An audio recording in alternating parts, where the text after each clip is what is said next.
Herkese merhaba. Umutlu Türkiye'ye hoş geldiniz. Bugün çok önemli bir konuyu konuşmak için buradayız. Türkiye'de önemli gelişmeler oluyor. Yeni bir kanun meclisten 10 Ağustos'ta geçti. Milli dayanışma ve toplumsal bütünleşmenin güçlendirilmesine dair kanun. 75-95 sayılı kanun. Şu anda Cumhurbaşkanı'nın önünde duruyor. Önemli bir gelişmedir Türkiye'de. Terörü bitirmek üzere atılmış bir adımdır. Bu konuyu konuşmak için doçent doktor Murat Özkareli ile bir aradayız. Hoş geldin Murat. Hoş bulduk. İzleyicilerimizi de selamlayalım.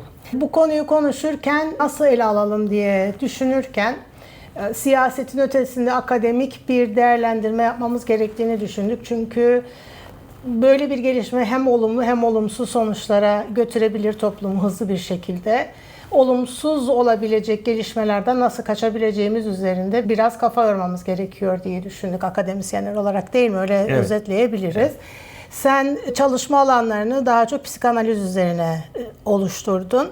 Bunun üzerinden konuşalım dedik. İstersen öyle başlayalım. Seyircilerimize biraz psikanaliz nedir, politikada nasıl kullanılır, nasıl ele alabiliriz ve bu konuda da nasıl bir şekilde öğrenebiliriz. Bununla ilgili nasıl bir değerlendirme yapmamıza yardım eder üzerinden başla istersen. Hay hay. Ben 2006 yılında doktoramı alırken o dönemde siyaset psikolojisi üzerine uzmanlık yapmıştım. İşte o dönem Ohio Devlet Üniversitesi'nde bir politika psikolojisinin yaz okulu vardı. Oraya katıldık. Psikoloji daha çok davranış bilimi üzerinden ve lider psikolojisine odaklanarak bir analiz yapıyor. Nedenlerini ortaya koymaktan ziyade gözlemler üzerinden öngörüsel bilgiler veriyor. Psikanaliz ise bir adım öteye geçiyor ve diyor ki bu tartışmalarda gerçek açıklayıcılık şuur altı üzerinden ancak kurgulanabilir. Çok artık neredeyse klişeleşmiş bir saptama üzerinden gidiyor. Göz her şeyi görebilir, kendi hariç. Yani bir siyasetçinin vermiş olduğu kararlarda veya grup psikolojisine verilen kararlarda aslında o rasyonel hesaplardan, kar zarar hesaplarının ötesinde veya kimlik öngörülerinin ötesinde çok daha derinde bir şuur altı bulunuyor ve bu şuur altı aslında verdiğimiz bizim rasyonel olduğunu düşündüğümüz kararlarda da, kimliksel olduğunu düşündüğümüz kararlarda da için çok önemli roller oynuyor. Bundan hareketle şuur altının fevkalade önemli olduğunu düşünüyoruz. Şimdi bu terörsüz Türkiye çerçeve yasası olarak şu anda tartışılan konuda da baktığımızda genellikle açıklamalar işte çıkar manzumeleri üzerinden hükümetin bir takım çıkar hesapları var, muhalefetin bir takım çıkar hesaplamaları var, hükümetteki milletvekillerinin bir takım hesapları var veya kimliksel bir takım hesaplamalar var. Ancak tartışılmayan ve bizim tartışmaya açmak istediğimiz bir de toplumun şuur altında birikmiş bir enerji var. Ve bu enerjinin doğru ele alınması gerekiyor. Çünkü 40 yılı aşkın süredir PKK ismi üzerinden PKK Türkiye'de terörle özdeştirilmiş. Ve şimdi siz PKK'yı silahsızlandırıyorsunuz. En azından amaç olarak bu yasa tasarısıyla. Ve bunun toplumda yaratacağı bir takım etkiler olabilir potansiyel olarak. Çünkü burada aslında neden öyle baktığımızı da biraz anlatalım seyircilerimize. Çünkü bu toplumun içerisindeki etkileşimle yaşanmış bir süreçti. Toplumu göz ardı etmek istemiyoruz. Çünkü toplum bununla yaşadı. İnsanlar çatışmalara girdi, kayıplar oldu. Aileler fertlerini yitirdi. Ve bunun üzerinden oluşmuş, bu sadece politik düzeyde politikacıların konuştuğu bir mesele değil. Bu toplumun derinlerine işlemiş, yıllarda çok uzun olduğu için değişik jenerasyonlara aktarıla gelmiş bir mesele Türkiye'de. O yüzden toplumun şuur altına ne olduğuna bakmaya önemli bulduk. O yüzden konuşuyoruz. Tabii yani 1984'ten itibaren Türkiye'de neredeyse her gün gazetelerin, televizyon haberlerinin ana başlığı olan bir süreçten söz ediyoruz. Fevkalade kanlı, on binlerce insanın hayatını kaybettiği, ailelerin annelerini, babalarını, evlatlarını eşlerini kaybettiği bir süreç. Türkiye'yi çok yormuş bir süreç. Aslında insanlarımız gerçekten terörsüz bir Türkiye'yi talep ediyor. Şuurlu bir talep var. Ama bu talebi yaparken bir de PKK sürecinin yaratmış olduğu bastırılmış bir enerji var. Ve bu enerjinin nereye savrulacağı, bu enerjinin toplumsal şuur altı düzeyinde nasıl yönetilmesi gerektiği de gerçekten biz akademisyenlerin, özellikle bu konuda uzmanlaşmış akademisyenlerin tartışmaya açması gerektiği bir husus, çok önemli bir husus. O zaman şöyle bir konudan başlayalım. PKK denildiğinde, bu sözle ifade edildiğinde toplumun önemli bir kesimi için bu ne anlam ifade ediyor? Herhalde oradan başlamak iyi bir başlangıç noktası olabilir bizim için. Evet, hakikaten çok teşekkür ederim. Yani bu ilk önce, şimdi PKK dediğinizde biz işte bir terör örgütü diyoruz. Bir grup insan da Türkiye'de başka bir anlam yüklüyor. Her ikisi açısından da PKK'nın şiddet unsuru içeren, şiddeti bir şekilde kontrol etmeye çalışan veya şiddet üzerinden bir takım siyasi emellere ulaşmaya çalışan, ama böyle bir anlamı var. Şimdi müsaadenle ilk önce belki seyircilerimizin de bilgi sahibi olduğu, biliyorsun, bir Küçük Albert deneyi vardır. Onun üzerinden anlatmaya çalışalım. Nedir Küçük Albert deneyi? Bir bebek işte kendisine bir takım peluş oyuncaklar veriliyor. Bebek buna gayet işte bebekçe bir tepki veriyor. Gayet Yumuşak mutlu, objeler. yumuşak objeler veriliyor. Daha sonra yumuşak obje her verildiğinde arkadan bebeği irite edecek, rahatsız edecek gürültüler çıkartılıyor. Ve bir süre sonra bebek bu objelerle o gürültüleri birleştiriyor ve ağlamaya başlıyor verildiğinde. Şimdi aslında psikanaliz bunun çok ötesine geçiyor. Yani Tabii. psikanaliz bu deneye karşı da bayağı eleştirel bir yaklaşım oluyor, ama belki hani izleyicilerimizin daha rahat anlayabileceği bir örnek olması açısından bu bize şunu gösteriyor. Herhangi bir nesne, herhangi bir obje ya da herhangi bir örgüt, kurum isminin dışında duygusal da bir müktesebat, bir yükle geliyor. Yani bu Albert örneğinde o peluş oyuncağın aslında çok büyük bir anlamı yok. Yani işte vitrinde 100 tane oyuncak varken hiçbir anlamı yok. Bir tanesini alıyorsunuz, işte çocuğunuza, sevdiğiniz bir çocuğa armağan ediyorsunuz. Onun belki de en sevdiği, gece yatarken kendini rahat hissettiği, uyumak için bir obje haline geliyor. Şimdi siz bu objeyi ortadan kaldırırsanız, mesela çocuğun oyuncağı kaybolursa, çocuğun o oyuncakla ilgili geliştirmiş olduğu duygusal bağlam ortadan kalkmıyor. İşte PKK 40 küsür yıldır Türkiye'de terörle özdeştirilen bir isim. Yani PKK dediğimizde bizim buna verdiğimiz bir tepki var aslında. Yani genel halk kitleleri olarak olumlu ya da olumsuz. Tabii bir grup için bir dehşet, bir grup için belki bir umut. Hani şiddetin umutu yaratması da bizim için bir problem, ama maalesef dünyada pek çok örneği var. Çok örneği Ve var. bunu da göz ardı edebileceğimiz bir durum yok. Zaten konuşmak mecburiyetinde olduğumuz bu kutuplaşma da orada başlıyor herhalde.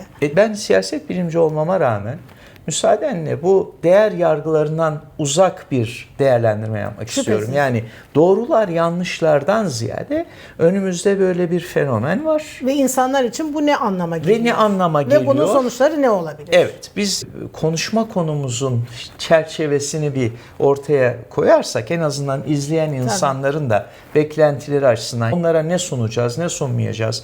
Bizim burada siyasi olarak şöyle yapılmalıydı, böyle yapılmamalıydı gibi bir mülazamız, bir değerlendirmemiz olmayacak. Bizim amacımız toplumun yaşadığı bu sürece o tepkilerinin özellikle şuur altından gelen kısmının değerlendirmesini yapmak ve bunu bir şekilde tartışmaya açmak. Çünkü bunun fevkalade önemli olduğunu düşünüyorum. Şimdi asıl soruya dönecek olursak, PKK ne anlam ifade ediyor? PKK terör ve Türkçesi aslında terörün vahşet. PKK'nın yapmış olduğu eylemlerde vahşet unsuru ön plana çıkıyor. İşte bombalamalar var. Zaman zaman orman yangınlarından mesul tutulmuş. Yani bu işin ciddi bir vahşet boyutu var. Zaten bu tip örgütlenmelerde vahşeti siyasi bir amaç olarak kullanıyorlar. İnsanın dehşete kapıldığı pek çok şeyin anlamı PKK ile birleştirilmiş durumda. Evet, bir şekilde o objeyle, yani sizin PKK dediğiniz oluşum, o bir kelime aslında, bir kavram. Evet. Onun zihninizde bir canlandırdığı imaj var ve o imajın ötesinde de, eğer Freud'a atıfta bulunacak olursak, bir duygu yükü var. Şimdi siz diyorsunuz ki bu yasa tasarısıyla biz silahsızlandıracağız PKK'yı. Yani terörsüz bir Türkiye yaratacağız. Fakat burada bir boşluk oluşuyor. Yani PKK kelimesinin zihinde canlandırdığı anlam ve anlamın üzerinde yaşadığı bir surplus, bir fazla artık değer olarak bir duygu bütünü var. Ve siz ne kadar bir kanunla bunu ortadan kaldırırsanız kaldırın, ne kadar başarılı olursanız olabilirsiniz, ne kadar silahsızlandırırsanız silahsızlandırın, bu anlam ve anlamdan oluşan duygu yükü ortadan kalkmayacak. Özellikle de burada bir sözünü keseceğim. Yani yukarıdan aşağıya dediğimiz bir süreçte yapıyoruz bunu. Şimdi herhangi bir çatışmayı bitirme noktasına baktığımızda aşağıdan, insanların içerisinden gelerek yukarıya doğru yasaları değiştirebiliriz. Veya iki türü var bunun. Veya yukarıdan kanunlarla değişimi sağlayıp onu aşağıya yayabiliriz. Bizim burada gördüğümüz örnek yukarıdan yasa yapma yoluyla aşağıya doğru bir değişim yaratmaya çalışılmasıdır. Orada da kendine ait sıkıntılar var. Çünkü toplum daha herhangi bir şekilde bununla gerektiği şekilde etkileşim içine girmemiş diyelim veya hazırlanmamış diyelim. Böyle bir hazırlıksızlık görebiliyoruz aslında orada. Evet, geniş toplum kesimlerinin bu konuyla ilgili bir tepkisi olduğu, en azından muhalif kanat tarafından ortaya konuluyor. Nitekim bu işin belki birazdan daha detaylı örnekleriyle, mukayeseli örnekleriyle, özellikle Kolombiya örneği üzerinden de tartışmaya açabiliriz. Şimdi adım adım gitmemiz gerekiyor. Tabii önce bir elit konsensüsü gerekiyor. Yani bu şu anda sağlanan şey elit konsensüsü. Ama bu elit konsensüsün sağlanması tek başına yeterli değil. Bu tip süreçlerin istenilen başarıya ulaşabilmesi için. Onu geniş toplum düzeylerine de yaymanız gerekiyor ama maalesef 40 küsür yıldır o kadar acıya yol açmış bir süreç ki pek çok insan, sevdiğiniz bir insanı, işte 18 yaşında evladınızı askere gönderiyorsunuz. Geri gelmiyor bu çocuk. İşte şehit oluyor. Çok bizim kültürümüzde çok önemli bir kavram. Şehit annesi oluyorsunuz. Şehit ailesi oluyorsunuz bir şekilde. Şimdi siz birdenbire bir Jenga oyunu vardır. İşte şeyleri çekersiniz. Bir anda bir parçayı çekiyorsunuz ve kulenin yıkılmamasını sağlamaya çalışıyorsunuz. Kavramlar insanların beyninde çok duygusal bağlara sahiptir. Siz eğer kavramla o duygu arasındaki bağı kesip atarsanız bunun bir takım karşılıkları olur diyor psikanaliz bize Freud'dan itibaren. İşte bizim de zaten dikkat etmemiz gereken unsur bu. Yani şimdi, doğru anladıysam kavramların bağlantısıyla duygusal dünyamızın çok büyük bir ilintisi var. Evet. Biz kendimizi nasıl hissettiğimizi o kavramlar üzerinden anlıyoruz ve yansıtıyoruz.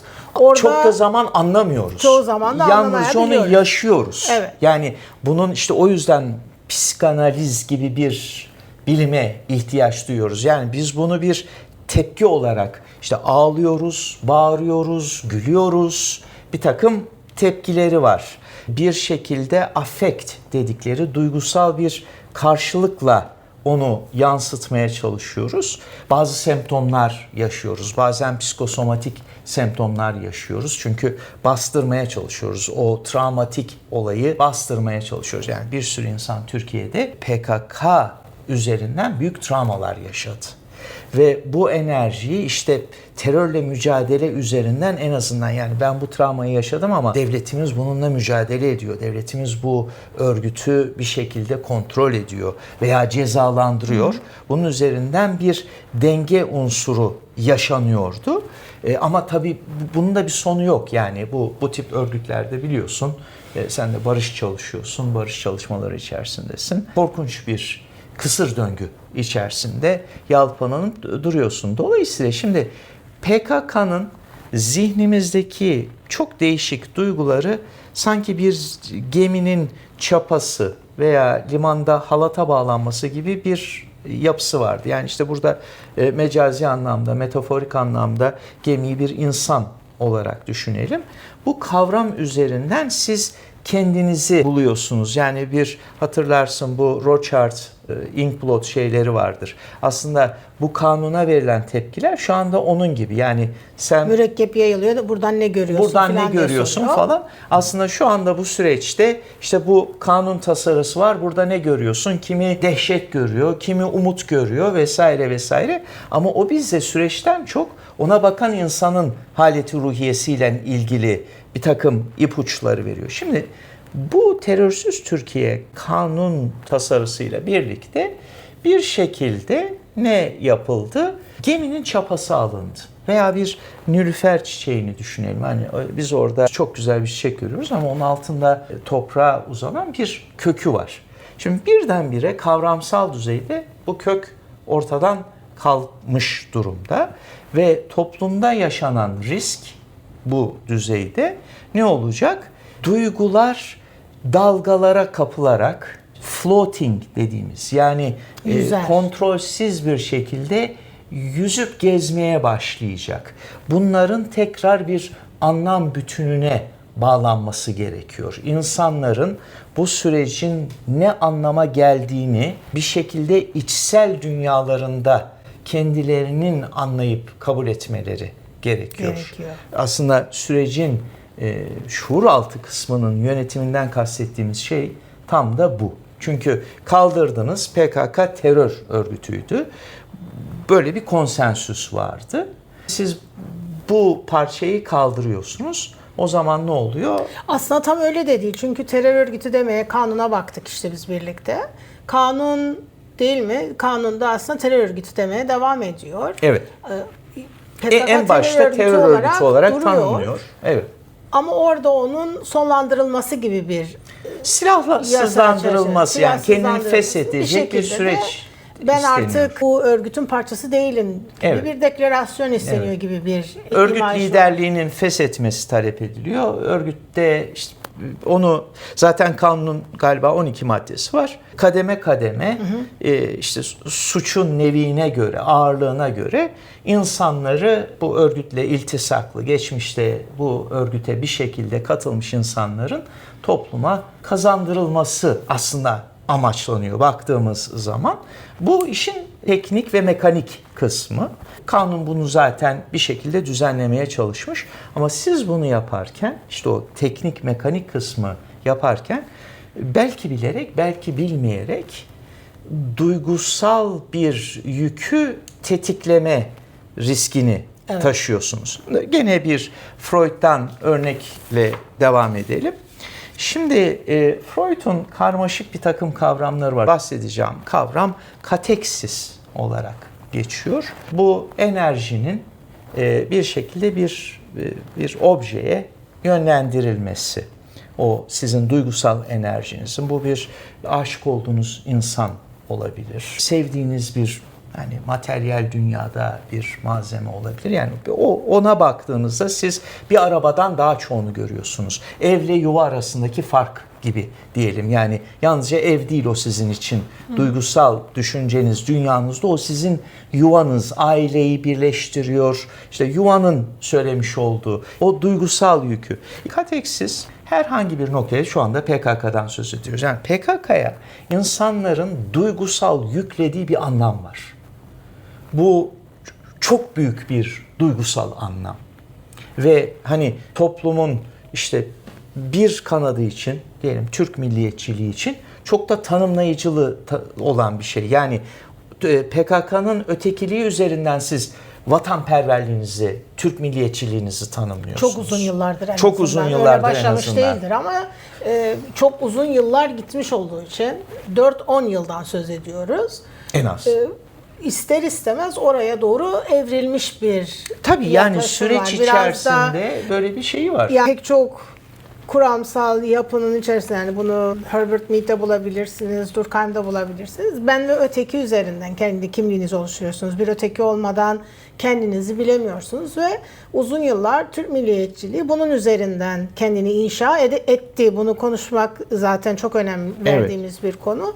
Şimdi bu Kürt olmadığında milliyetçiliği de bunun üzerinden Kürt milliyetçiliği de inşa etti. çok ilginç bir milliyetçilik şekilde ikili, birbirinin bu ötekisi sınır olarak. noktası. Tabii yani PKK mesela biliyorsun ben Şanlıurfa'da da görev yaptım. Harran Üniversitesi'nde de görev yaptım. Şimdi bir sürü Kürt vatandaşımız için Kürt'üm ama kesinlikle PKK'lı değilim. Yani bir sınır çizgisi o zihinsel düzeyde nerede durduğunuzla ilgili. Elbette.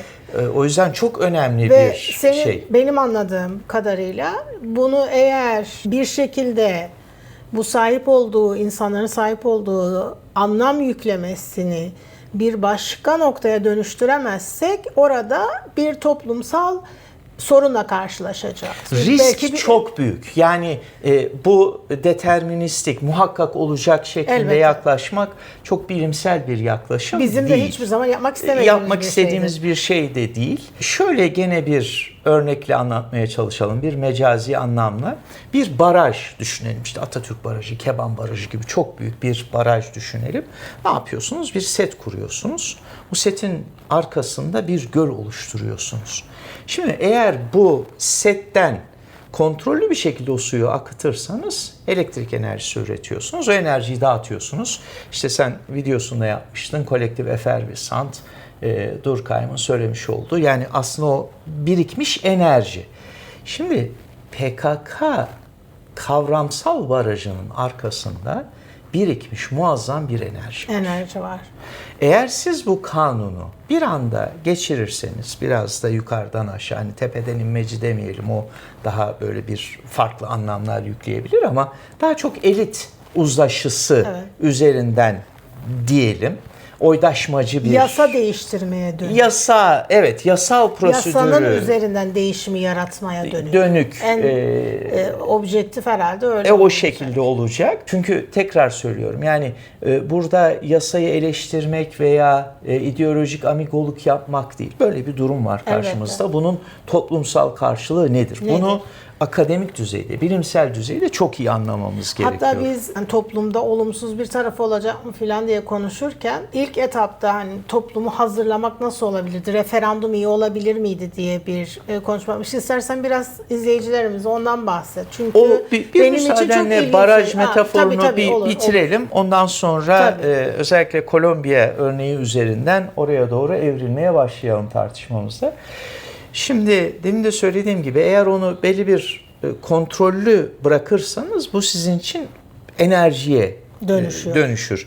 Yani kontrol etmek zorundasınız. Aksi takdirde ne olur? Mesela o baraj yıkılırsa sel felaketiyle karşılaşırsınız. Falanca köyleri de su basıyor. Gazeteden okuduğumuz kadarıyla. Niye? Çünkü burada çok büyük birikmiş bir enerji var. Şimdi demek ki bu kanunu geçirirken bu baraj örneğinden yola çıkarak... Bu iyi bir metafor anlamamız için. Evet yani bir anda kapakları açarsanız bunun toplumda bir hani zarar yaratma riski var. En azından belli çevrelerde zarar yaratma riski var. Referandum olayını bir açıklayalım. Belki ondan sonra melankoli yaratabilirsiniz. Yani insanlar yas tutmak başka bir şey. Yasta neyi kaybettiğinizi bilirsiniz. Melankoli psikanalizde, Freudian psikanalizde biraz daha farklı bir anlam taşıyor. Melankolide neyi kaybettiğinizin artık şeyini de unutuyorsunuz. Ve bu sizde dışarıya yansıttığınız enerjinin içeriye dönmesi gibi bir sonuç doğurur. Bir de yalnızca ben kendim sosyoloji noktadan bakayım. Orada belli bir toplum kesimi en azından bundan zarar gör dediğimiz aslında böyle bir şey yok. Çünkü biz bir örümcek ağı şeklinde birbirimizle bağlantılı bir yapının içinde yaşıyoruz. Toplum o demektir. bir grubumuz incindiğinde aslında hepimiz inciniyoruz. Biz bunu bu süreçte de yaşadık zaten. Yani hiçbir şekilde belli bir bölgeye kilitleyebildiğiniz bir sorun yaşamıyorsunuz. Bir grup insan bundan olumsuz şekilde bunu dışa vuracaksa bu bütün topluma bir şekilde yayılacak demektir. O yüzden de çok ciddi şekilde ele alınması gerekiyor. Tabii yani zaten yalnızca bir köy suyun altında kaldığında bir köy suyun kalmıyor. altında kalmıyor. Yani onun sosyolojik açıdan baktığında kesinlikle şey. Şimdi referandum olayı şu. Ben de açıkçası ilk bu yasa dedim ya, işte bu inkblot, yani o mürekkep lekesinde hepimizin nerede durduğunu, işte hepimizin de zaten bir aslında ideolojik duruşu da var. Şüphesiz. Ve bu tip olaylar da bizim nerede durduğumuzun koordinatlarını da verir. Benim de açıkçası ilk şahsi tepkim, ya belki bunu referanduma götürmek daha aklı selim olurdu. Olur. Çünkü hani meclisin ötesinde çok bu çok önemsediğim için, yani bu kadar büyük bir karar belki halkın tamamından geçseydi. Fakat araştırmalarımızda şunu gördük seninle. Kolombiya örneği var. Kolombiya'da yanlış hatırlamıyorsam 2016'da bir referandum yapılıyor. Orada işte bir barış anlaşması var. O barış anlaşmasını onaylıyor musunuz, onaylamıyor musunuz şeklinde bir farklı hükümet arasında. Evet, oradaki terör örgütüyle hükümet arasında. Eğer yanlış hatırlamıyorsam, bilgi kaynaklarımız doğruysa %50.2 hayır diyor, reddediyor. %49.8 evet diyor. Yani şimdi o kadar kıl payı bir karar ki burada başarı yerine toplumu tam ortadan karpuz gibi bölen bir fay hattı, bir kırılma hattı yaratıyorsunuz. Yalnızca geçmemekle kalmadı. Çok da büyük bir, yani orada bir inanılmaz bir kutuplaşmanın oluşmasına, ortaya çıkmasına sebep oldu. Tabii. Bağlayarak gidelim. Burada işte kateksisi katersise çevirmeye çalışıyorsunuz. Yani o enerjiyi bir şekilde ondan olumlu bir şey çıkartmaya çalışıyorsunuz. Ama ne yapıyorsunuz? O enerji elinizde patlama riskine de sahip. Yani o açıdan bakıldığında aslında aklı selim, mecliste bir konsensüs. Bundan sonra belki bütün partilerden müteşekkil bir komisyon kurulabilirdi. İşte geçmişte 2014 koşullarında galiba akil insanlar komiteleri kurulmuştu. Yani insanlara bunu anlatmak zorundasınız. İnsanların, özellikle de hangi insanlara anlatmak zorundasınız? Bu süreçten en çok canı yanmış insanlara anlatmak zorundasınız. En çok karşı olanlara. En çok karşı olanlara tepkisi anlatmak olanlara. zorundasınız. Yani tepkisi olanlara aslında anlatmak işte zorundasınız. bunlar laftan anlamaz filan diye kestirip atabileceğimiz bir mesele değildir. Herkesin en uzakta, yani en çok bu konuda ya tepkisi olan insanları da hedefleyecek şekilde, içine almaya, kucaklamayı hedefleyecek şekilde bir formülasyona gitmek gerekiyor. Şimdi Umut, aslında bir seçim olacak Türkiye'de. Milletvekili seçimi olacak, Cumhurbaşkanlığı seçimi olacak. İnsanlar gidip bundan mutlu olan oy verecek, buna olumlu evet oyu verenlere, hayır diye düşünenler de gidecek, hayır oy verecek. Aslında bu o enerjinin, toplumsal birikmiş enerjinin çok demokratik bir kanalize edilmesi. Bu kötü bir şey değil. Yani oy verdiğimiz müddetçe, demokrasiye bu şekilde sahip çıktığımız müddetçe, hakkımızı kullandığımız müddetçe bu şey.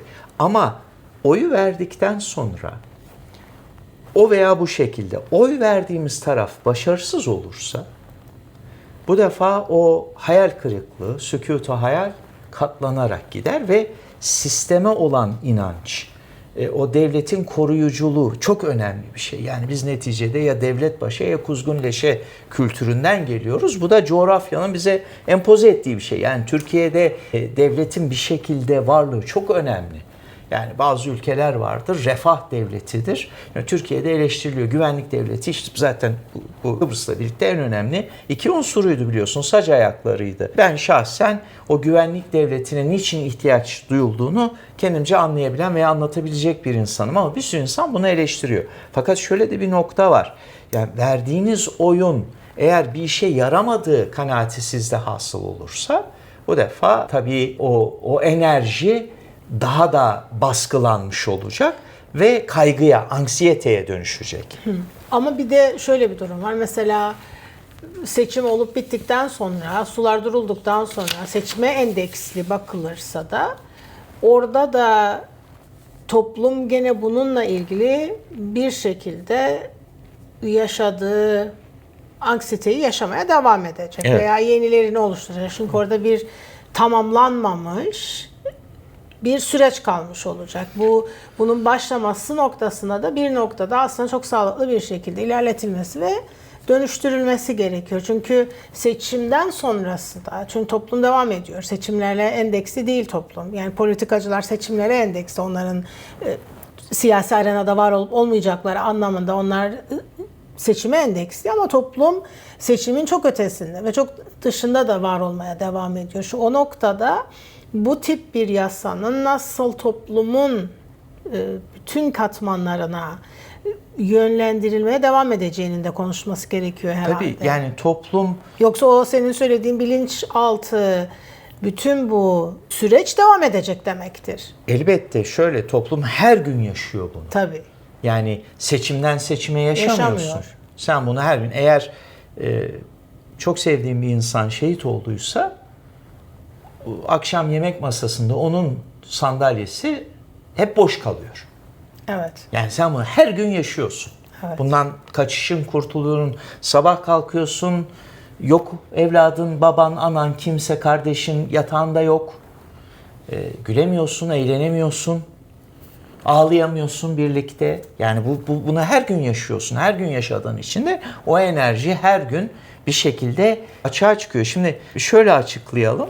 Ben öğrencilerime anlatmak için de bu örneği kullanırım. Hayatta başınıza gelen bir olaydan dolayı böyle çığlık çığlığa bağırmak istediğiniz hiç oldu mu? Hepimizin olmuştur. Şüphesiz. Peki bağırmak isteyip de bağıramadığınız bir an oldu mu? Oluyor. Çoğunlukla. Çoğunlukla. Şimdi Bağırılabilen an daha az. tabii o çığlık çıkmıyor. Şimdi Freud'un 19. yüzyılın sonu 20. yüzyılın başında biraz da fiziğe öykünmesiyle fizikten aldığı bir kavram var. Madde yok olmaz diyor. Sadece şekil değiştirir. Sizin çığlık atmak isteğiniz bir enerji. Çığlık attığınızda çığlık enerjisine dönüşüyor, sese dönüşüyor, gürültüye dönüşüyor. Çığlık atamadığınızda nereye gidiyor? Şuuraltı dediğimiz şey bu. PKK teröründen dolayı aslında PKK terörü dediğimiz şey de bir sürü insanın çığlığı. Yani onun da öyle de bir boyutu var. Yani semptomik okuduğunda Şiddet de bir çığlık. şiddet de bir çığlık. O da bir şeylerin dışa vurumu. Yani baktığınızda o yüzden bitmiyor. Onu da hemen belki dipnot olarak söyleyeyim. Yani mesela Bir çığlık ama çığlık. çok yıkıcı bir çığlık. Mesela Sri Lanka örneğinden devam edelim. Orada hani bir takım siyasi çevreler diyor işte ben teröristle müzakere etmem, ezelim, geçelim. Sri Lanka yaptı bunu. 2009'da Tamil kaplanlarını yok etti örgüt olarak. Onlar da 40 yıl savaştılar. Tabii Çok Sinhalizlerle uzun bir tabii süreçti. çok uzun bir şey. Peki Sri Lanka'daki çığlığın sebebi ortadan kalktı mı? Hayır, ne oldu? Yine gariban Müslüman azınlığa bu defa Sinhalizlerle Tamiller birlikte saldırmaya başladı.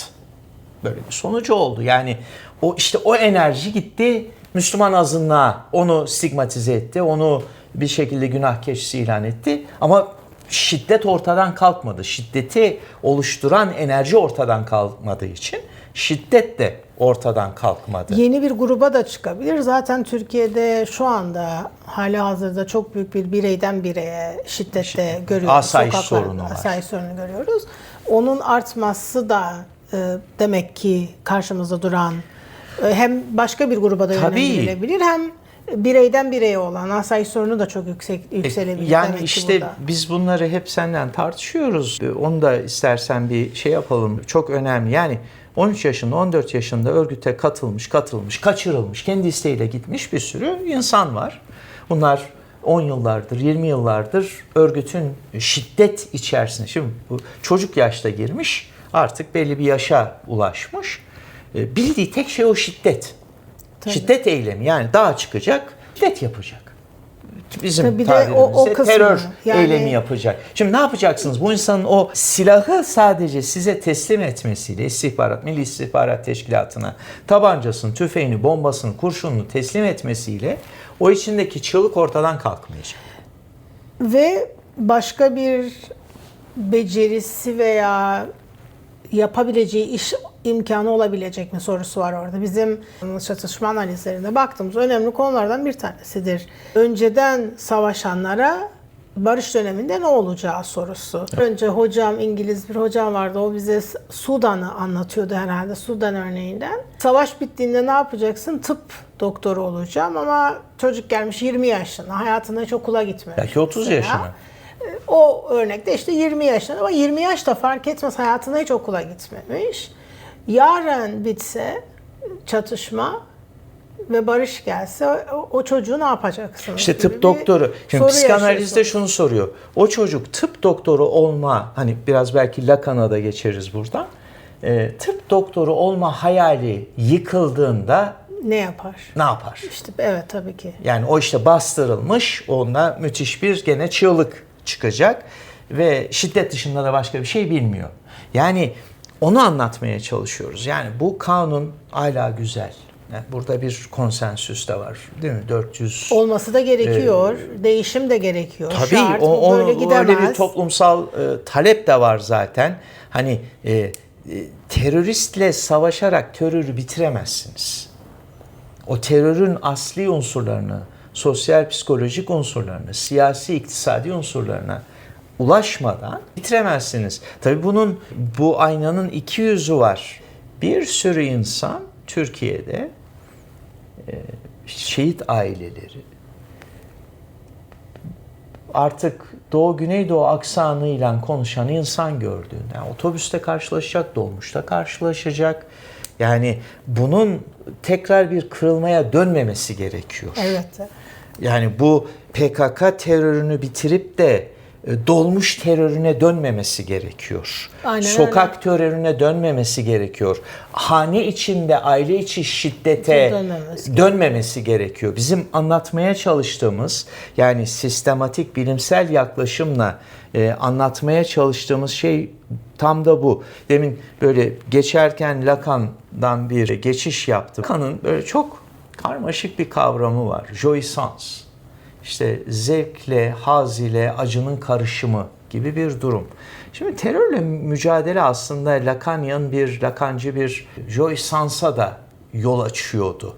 Yani ben buna çok şahit oldum. Haberlerde işte kaç şehit verdik, kaç PKK'lı terörist öldürüldü. İnsanlar sanki bunu böyle bir maç skoru gibi izlediklerine şahit oldum. İşte biz daha fazla öldürdük. Bundan bir katarsis, bir enerji boşalımı yaşadığına şahit olduk vesaire. Şimdi terörsüz Türkiye dediğinizde bunu da ortadan kaldırmış oluyorsunuz. Yani o enerji orada duruyor. Sanırım bütün anlatmaya çalıştığımız şey bu. O enerji siz kanunu değiştirdiniz diye ortadan kalkmadı. Çünkü ona atfedilen yani ona PKK... yönelik bir hazırlık da çok fazla olmadı. Benim açıkçası. bildiğim kadarıyla yani şimdi ne yapıldı yani ne yapılmadı... 2014 döneminde belki biraz daha fazla vardı. 2014'te daha çok hazırlık daha yapılmıştı. sağlıklı gidiyordu. Evet. Biraz daha topluma dönük gelişmeler yaşanıyordu. Böyle yavaş yavaş adımlar atılıyordu. Bu biraz sanki bir gün kalktık ve... Tam öyle mi bilmiyorum. Çünkü aylardır konuşulan bir şey, yani yasanın son şey geçmiştir ama komisyonda tartışılmıştır falan gibi. Ben onlar değer yargıları. Onlar, yani bu çok uzun süredir tartışılıyor, senin dediğin gibi elit düzeyde, yani politik düzeyde. Ama halka dönük olan kısımlarında çok fazla bir ilerleme kaydedebildik mi 2014'ten bu yana? Ondan o da bir düşünülmesi gerekiyor. Tam tersi, bir de işte biliyorsun 2014'ten sonra hendek falan yaşandı. Çok muazzam yani acılar çekildi. Tabii regres oldu. Yani orada o enerjinin kümüle olması, kazanılmış bütün adımlardan geriye düştüğümüz bir süreç yaşadık. Ondan sonra tekrar o adımları atabildik mi noktası bizim için çok önem kazanıyor. Çok önem kazanıyor. Yani burada PKK o kadar kritik bir kavram ki Türkiye'de. Son 40 yılın bütün seçim konuşmalarında, propaganda dönemlerinde PKK İşte Türkiye'de bu siyasi cleavage, ayrışan gruplar açısından baktığımızda yok sen PKK'lısın, yok sen PKK'lı değilsin. 80'li yılların sonundan 90'lı yılların başında yani insanlar alındı, meclisten polis zoruyla çıkartıldı. Çok şiddet unsuru içeren bir süreç. Bunun yaratmış olduğu o enerji, ne yapacağız biz bu enerjiyi? Bu enerjiyle ne yapacağız? En kritik soru bu. Onu anlamaya çalışıyoruz. Tabii burada illaki her şey kötü. İşte bir taraf var, o çözdük her şeyi. Bu bir uç. Bir taraf var, o işte gitti bitti vatan satıldı falan. Çünkü o söylemde şöyle de bir risk var. Yalnızca şehitlere olan saygı ortadan kalktı demiyorlar. Şehitlik kavramıyla ilgili bir sıkıntı olduğunu ortaya koyuyor. Bunlar bizim için çok önemli kritikler. Göz ardı edemeyeceğiniz, dikkatle bir şekilde anlatmak zorunda olduğunuz kritikler. Bizim için bu aldığımız veri tamamen bu bizi buradan bu noktada nereye götürecek sorusunu bize sortuyor ve bizim gördüğümüz bir takım potansiyel, çok büyük potansiyelleri olan riskler var. Riskler Biz var, bunu evet. anlatmaya çalışıyoruz aslında ve bunun için peki mesela Lacancı bir bakış açısından veya işte psikanaliz genel olarak baktığımızda hangi noktalarına eğilmemiz gerekiyor? Evet, yani işte zaten tabirimi çok mazur gör. Zurnanın zırt dediği yer de burası. Yani eleştirmek dünyanın en kolay şeyi. Elbette. Sabahtan akşama kadar sürecin 1000 ayrı yönünü eleştirebilirsiniz. Evet. Ama bu çözmek zorunda olduğumuz bir sorun. Yani bir kere başlangıç noktamız bu. Bu sorunu çözmek. Çözüm bu soruna için bir adım eğilmek atılması zorundayız. bizim aslında hepimizin Çok arzulamak uzun istediği, sürelerdir talep ettiği bir şey. arzulamak istemesi gereken en azından bir şey. Çünkü bu böyle gidecek bir durum değil burada. Şimdi burada tabii psikanaliz ne başarmaya çalışıyor? Bu tip enerjisi dağılmış insanlara ne yapmaya çalışıyor? Burada sublimation yapılabilir. Yani onu olumluya transfer etmeye, yönlendirmeniz gerekiyor. Bunun için neler yapabilirsiniz? Onu konuşmak lazım. Şimdi Lacancı analiz karmaşık ve eğer çok iyi anlamazsan biraz kötümserliğe yol açabilecek unsurlar da içeriyor. Niçin? Çünkü Lacan aslında olayları bir iç içe geçmiş halkalar şeklinde, Borromean düğümü diyor buna. 3 halkada inceliyor. İşte gerçek, real var, sembolik var. Bir de imaginary, bizim hayalimizde canlandırdığımız var. Şimdi bu duruma teşhis koymak, istersen sıralı gidelim. Yani duruma ilk önce bir teşhis koymaya çalışalım.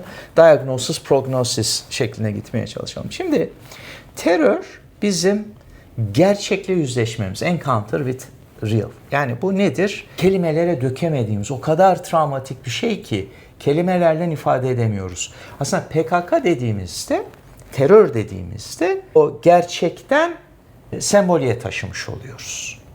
Evet. Bu çok önemli bir şey. Şimdi bunu kaldırdığımızda... Sembolik de burada biraz seyircilerimize yardım edelim. Kelimeler dünyasında toplumun ürettiği anlamlar bütünü içerisinde konuştuğumuz anda sembolik başlamış oluyor. Lacan şuur altının zaten bir dil olarak kurgulandığını söz ediyor, onu anlatıyor, öyle inanıyor. Şimdi siz PKK'yı buradan çıkarttığınızda en büyük risk faktörü insanları travmatik gerçekliğine döndürmek. Onunla yüzleşiyorsunuz. Bu toplumda gördüğümüz tepki nasıl sebebi Lacancı perspektiften bakarsak tam bu. Yani PKK varken o çok enteresan bir şekilde biliyorsun ekran diyor buna ve ekranın 2 boyutu var. Yani göz gibi bir yandan içten dışa duyguları yansıyor, bir yandan dışarıdan veriyi topluyor, screen ediyor. Bir süzgeçten de geçiriyor. Şimdi PKK terörü derken yaşanan travmanın adı vardı. Evet. Şimdi bu adı ortadan kaldırıyorsunuz. Onun yerine de anlamlı, pozitif anlamlı bir şey koymamız gerekiyor. Koyamazsanız konulacak. Yani o insan psikolojisi onu ister. Çağrımız bunun negatife değil, pozitife anlamlandırılması gerekiyor. Tamamen bir bunu. şekilde siyasetçinin politika yapma düzeyinde ortadan kalkacak olan PKK kavramını toplumun sembolik dünyasında olumlu bir noktaya çekebilecek politikalar üretmesi. Evet, bunu nasıl İnsanları buna yapacağız? doğru yönlendirmesi. Bunun üzerine aslında konuşmamız gerekiyor. Bizim akademisyenler olarak özellikle bu olsa mıydı, olmasa mıydı, ay o bunu bunun için yapmıştı, bu bunu bunun için yapmıştının ötesine geçerek bu adımların kim neye sebeple atmış olursa olsun atılması gerekiyordu. Ve bu adımlar atıldığında doğru şekilde sonuçlanabilmesi için de ne yapılması gerekiyor? Eğer biz toplum olarak daha çok bu konu üzerinde konuşabilirsek kendi toplumumuza daha sağlıklı olacak. bir gelecek kurabilmesi adına en azından bir katkı koyabiliriz. Amacımız o. Peki nasıl yapacağız? Lacan'la devam edelim. Lütfen. Şimdi her insanın kendi hakkında hayal ettiği bir ben var.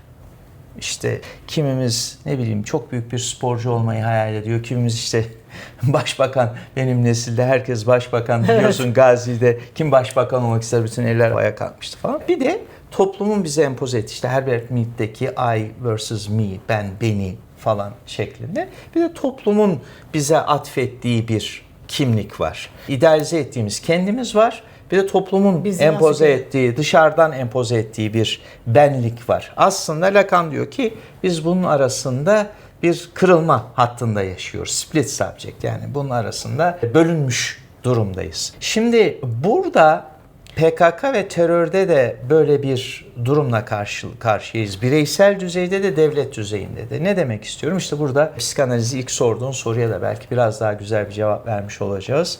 Nerede siyasete bir ışık tutuyor? Devlette de idealize ettiğimiz şeyler var. Şüphesiz. Bunu fantazilerle ortaya koyuyoruz. Yani devlet aslında bir fantazi, milli bir fantazi. Çünkü ölümlü dünyada fani insanlar kendilerinden daha kadim bir hayal. İşte benim naciz vücudum elbet toprak olacaktır ama Cumhuriyet ilaniyeye ayakta kalacaktır. Yani neyi aslında söylüyor? İnsanın ötesinde bir kimlik olarak kurmaya çalışıyoruz. Şimdi pek çok insan için Türkiye'de şu anda idealize edilmiş devlet kimliğiyle devletten gelen o kimlik kırıldı. Arada bir boşluk oluştu. Onu bir kere birleştirmemiz gerekiyor. Yani insanların fantazisinde canlandırdı. İşte Türk devleti adildir. PKK'ya katılanlar için çoktan kırılmıştı zaten. Çoktan Şimdi kırılmıştı. onların da yeniden onlar için de inşa edilmesi Onlar için de inşa edilmesi gerekiyor. Toplumun daha böyle kendi Türk milliyetçisi olarak kabul eden, en azından oy bazında da söyleyebiliriz bunu. Bir sürü insan için şu anda Türk devletinden beklentileri, fantazi olarak yarattıkları Türk devletinden beklentileri kırılmış durumda. Ve bunun çok inanılmaz bir hayal kırıklığıyla onun yeniden yaşıyorlar. pozitif inşası gerekiyor. Onun yeniden pozitif inşası gerekiyor. Yani devlet, yani bizde vardır bu, Anadolu'ya gitseniz kapı çalsanız, hani bunun araştırmaları belki yapılmıştır. Kesinlikle yapılması lazım. Kapıyı çalacaksınız ve diyecek ya devletimiz bilir. Devletimiz bunu yapıyorsa muhakkak bir bildiği vardır. Bu işte itimadın devam ettiğini gösterir. Bazı insan da der ki devletimiz bilir. Ama siz orada anlarsınız ki aslında yani ben bunu tasvip etmiyorum ama şimdi hani söylemeyeyim ama tasvip etmiyorum. Şimdi o grup insanlara bunu anlatmak zorundasınız. Yani devlet bunu niye yaptı? Üçüncü örnek verelim. İşte Sri Lanka'dan söz ettik, Kolombiya'dan söz ettik. Daha görece olarak başarılı bir tasfiye örneği İrlanda Kurtuluş Örgütü, İRA. Burada orada biraz işte Amerikalılar falan da devreye girdi ki bu Türkiye koşullarında sakıncalı, netameli işler, yani dış güçlerin girmesi zaten başlı başına bir problem. Bir de 10 Ağustos işte yani bütün o şuur altındaki şeyler canlanmış durumda. Aslında orada da bir parantez açalım belki. Herhangi bir dönüm noktasının yaratıldığı tarihlemelerinde aslında biraz daha insanların, belli grupların kafasında bu senin söylediğin pencereyi açıp o travmaya kendisini götürmediği bir noktada olması gerekiyor. Yani 10 Ağustos'ta birleştirenleri gördük. Demek ki böyle bir tarihlendirme, onlara çok titizlikle bakılması çok daha nötr olabilecek, çok Evet, daha orada bir şanssızlık ayrıştırabilecek, olmuş. Kötü niyet mi var bilemem ama bir şanssızlık, yani öyle çok bir daha titiz bakmak gerekiyor ve bu aslında senin bize anlattıkların üzerinden baktığımızda hangi sebeplerden o bilinçaltındaki duygu ortaya çıktı onu da görebiliyoruz. Zaten şüpheci bakan bir grup tabii insan muhalefet için. ne diyor? Sevr varsa Lozan'ı var. Yani halihazırda bir çözüm aslında öneriyor. O grubu bana oy ver. Ne diyor aslında? Bana oy ver, ben Tabii. bunu çözeceğim sana. Tabii. Şimdi çözümü destekliyorsam da bunun bir şey yani Türkiye'de sevr aslında herkesin travması. Elbette. Öyle bir grubun travması değil. Elbette. İktidarın da travması, muhalefetin de travması. Kimse böyle bir şeyi istemez. Mesela bu çözüm sürecini, terörsüz Türkiye'yi, yasa tasarısını destekleyen bir insan da diyebilir ya sevr olmasın ama. Yani biz buna destek veriyoruz ama sevr olmasın. Ne yapacaksınız? Şimdi deniyor ki silah bıraktırtacağız PKK'ya. Ne yaptı? İRA'da silah bıraktı ama bunu biraz şey yaptı. Yani spectacle yaptı. İşte göstere yaptı falan. PKK'da ne gördük geçmişte? İşte ateş yaktılar, onun içine attılar falan. Pek inandırıcı gelmedi. Kamuoyunda çok eleştirel gruplarda inandırıcılığı olmadı. Demek ki kamuoyunun en muhalefin bile inkar edemeyeceği düzeyde inandırıcılığı olan bir süreç yönetimine ihtiyaç var. Süreç uzayacak. Buna hazırlıklı olmak zorundayız. Yani bu tip şeyler bugün hepimizin temennisi odur. Bir anda olsun bitsin ama bir anda olup bitme şansı çok yüksek olmayabilir. Yani insanların da ikna olması gerekecek. Dağdaki militanlar inecekler, teslim olacaklar falan. Onlar bir güven buhranı yaşıyor. Yani karşılıklı olarak herkes kendine yontarak bakacak sürece. O yüzden sürecin başarıya ulaşması için tabii olayın ez cümle silah bırakmaya indirgenilmemesi gerekiyor. Kesinlikle. Yani onun silah bırakmanın çok ötesinde psikolojik anlamlar olduğunu görmemiz gerekiyor. Pozitif yönlendirme yapma. Hani sublimation, ben öyle kendi kendime ifade ediyorum. Pozitif yönlendirme ile başka açılımlara gitmesi için farklı grupların her birinin ortaklaşabileceği semboller üretilmesi gerekiyor ve onun üzerinden belki bir toplumsal yeniden buluşma. Çünkü mesela adı çok ilginç bu kanunun. Dayanışma, milli dayanışma ve toplumsal bütünleşmeyi güçlendirmeye dair. Bu dair de önemli. Çünkü bu bir süreç aslında. Bu bir başlangıç süreci gibi sanki ifade edilmiş.